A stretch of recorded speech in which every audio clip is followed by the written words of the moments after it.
Hi there, my name is Lynn Bell, and I'm the founder of Badass Butterfly Alchemy. Welcome to the 2025 Year-End Blitz. While we're here together over the next 42 days, we are going to get things done. And when we're finished with the Blitz, you are going to feel, well, friend, how are you going to feel? Accomplished? Proud? Maybe you'll feel exhausted or burned out. Look, I have brought you here to help you get things done, but I also want to show you a new way of achieving your goals, a way that leaves you feeling expansive, supported, triumphant, and maybe even relaxed. So before we tuck into how I'm going to accomplish this miracle, I want to talk to you about burnout, which is something that's driving us these days. So burnout is a way of for your body to say, stop, enough. But most women don't actually hear that until they've pushed past those kind of subtle nudges and really even ignored the warning signs. So a lot of women come to me exhausted and disillusioned, and many of them are mad as hell.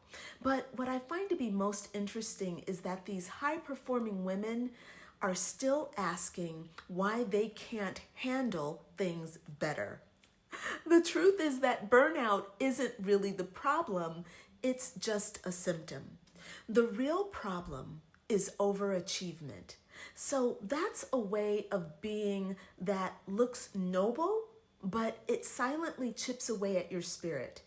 Overachievement is what happens when a brilliant woman like yourself subconsciously uses her productivity to earn her value or worth. So she becomes the one that everyone depends on. She's the daughter who fixes everything. She's the boss who stays late. She's the healer who keeps giving even though she's empty and her own cup has not been refilled.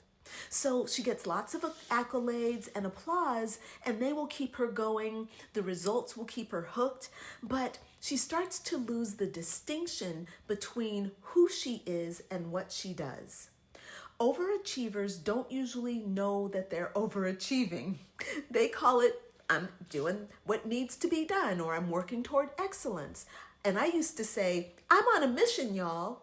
But still, there was always this kind of low-grade panic that tainted everything that I did. I felt like the world was going to fall apart. I used to also say, it feels like the 8-ball is going to get me. And eventually, it did. And it does. So your body starts to ache, your joy starts to seep out of your interactions, and your relationships become transactional. Even spiritual practice gets pushed down the to-do list if it doesn't get sidelined at all. Self-will run riot is what this is called, okay? So this is when burnout is here, and burnout is a way for your soul to show you that you are living on adrenaline and on autopilot. So what's really happening with burnout? So when women come to me, I don't see burnout as weakness or failure. I see it as misdirected genius. These women have been operating on the lower mind. So that's the part of your mind that plans, executes, and manages. The lower mind is really, really powerful, but it's not meant to run the whole show. These women have forgotten their higher faculties of mind. So that's your perception, intuition, imagination, reason, memory, and will. So the ego, doesn't arrive at these positive outcomes on its own. It's actually pushing God away and higher energy or source energy away. It's disconnecting you from the infinite.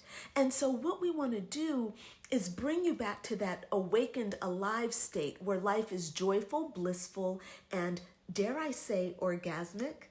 So an overachiever in burnout is a woman who has relied too long on her reason and her will while starving her perception and intuition. So she's seeing the world through the narrow lens of survival, deadlines, performance, and an approval, instead of going for that wider vision of the divine order. And the result is exhaustion and burnout. So the human mind, when it's cut off from the higher faculties, doesn't actually generate energy, all right? It just spends it. So how do we save ourselves from burnout? The real cure for burnout isn't by actually working less, but instead by working differently, from that higher state of consciousness. So when you awaken your higher faculties and you remember your connection to God and life force energy, this forcing and pushing gives way to flow. So you begin to perceive opportunities where there were only obstacles, and you see meaning where there was only aversion and fatigue. So you move through the same tasks, but with a different frequency. It's one that restores you instead of draining you. This is what I call sensual alchemy, and it's the art of transmuting pressure into pleasure, control into cooperation, and burnout into brilliance. Now, for those of you who confuse sensuality with sexuality, I want to help you expand your perception so that you can get fully on board with what we're doing here, because it's powerful. So to access the higher faculties of your mind, you need your senses. You need your sense of sight, hearing, touch, taste, and smell. And you also need your sixth sense, your intuition. You're going to learn more about how to use your senses, and you're going to have a chance to master the art of sensual alchemy in the 2025 Year-End Blitz. I'm going to teach you, and I'm going to show you how to get things done in this really fun way. So I'm glad you're here, friend. Thank you so much for joining me, and I look forward to seeing you in the challenge. All right, bye for now.